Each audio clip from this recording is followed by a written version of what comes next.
Here are three pictures of a Stromberg-Carlson radio, model 501A. And that unit in front that's sitting on the floor, that is the speaker, and its model number is 5A. It's a very unique speaker, and I was very lucky to find it in really good condition. We take a look at the center picture. It's a little bit bigger, and you could see at the base, that round thing at the bottom, that is a very heavy weight to keep this speaker upright.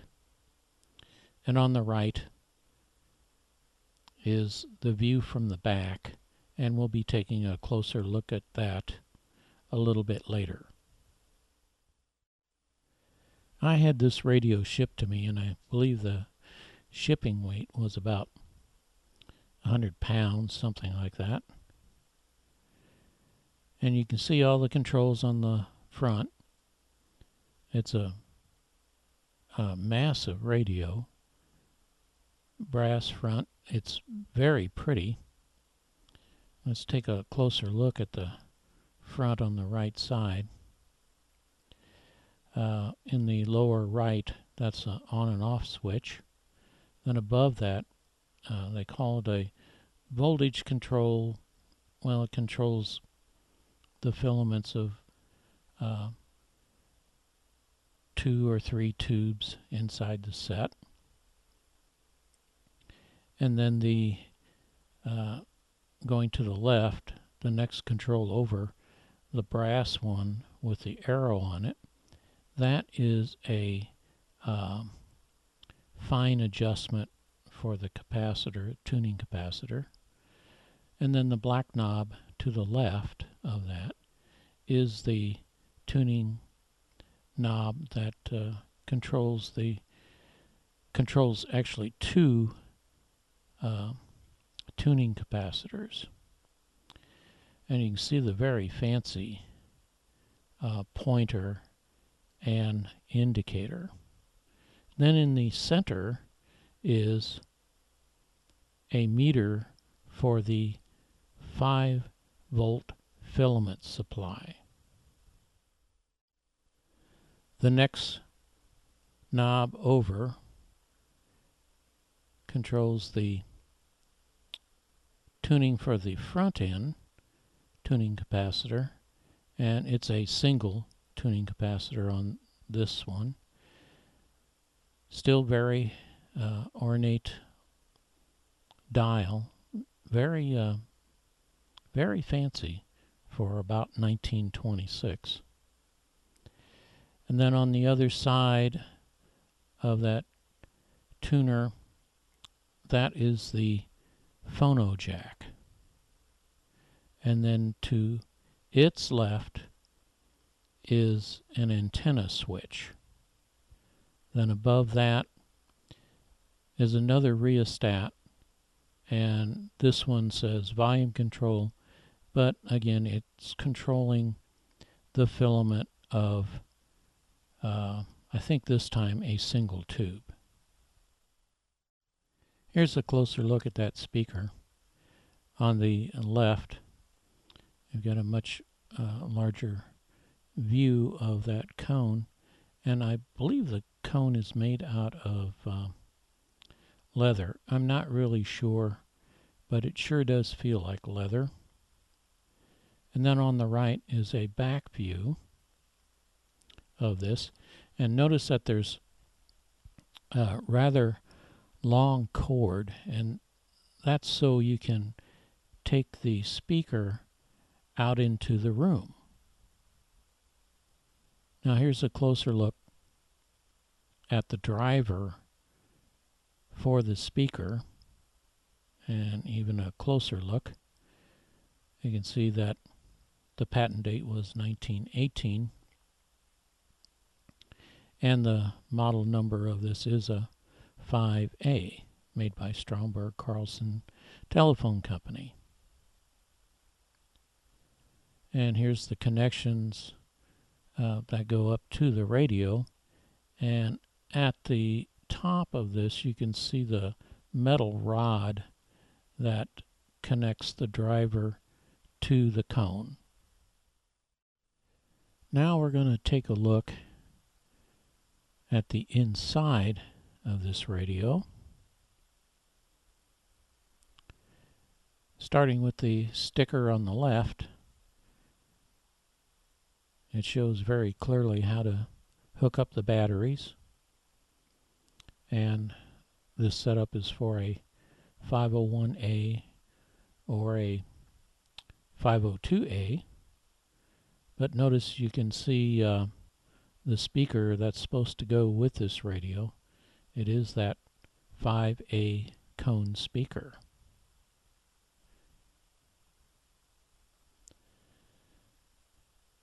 This is on the right side, on the back.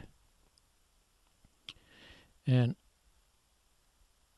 for an early set, I don't ever remember ever seeing a set that had a calibration curve put on the radio. This is, I think, somewhat pretty unique. Now we got a view from the top, and you can see all those battery connections. That little white wire that's all the way to the left, that's the antenna.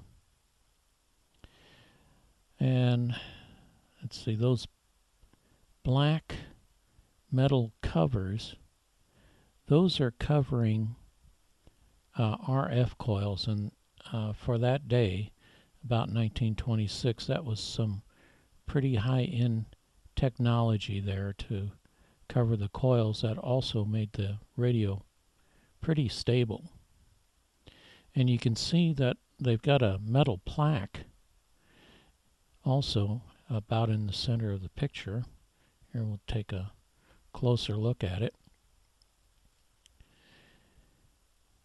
And the last patent date was 1926. And this is where it says on the radio that it is a 501A. And of course, Stromberg-Carlson, telephone manufacturer, Rochester, New York. Now here's the other side of the radio, and you can see some more metal cans.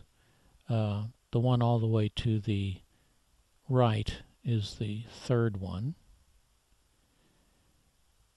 And here you can see that the right control does control two variable capacitors for tuning. Here's the wiring diagram of this radio, and you can see that it does have a lot of battery connections. But what I want to point out is on the left of the drawing, you see the dotted lines around the coils. That's those black metal shields. Now here's another look at the inside, shot in one direction, and then here is the other direction.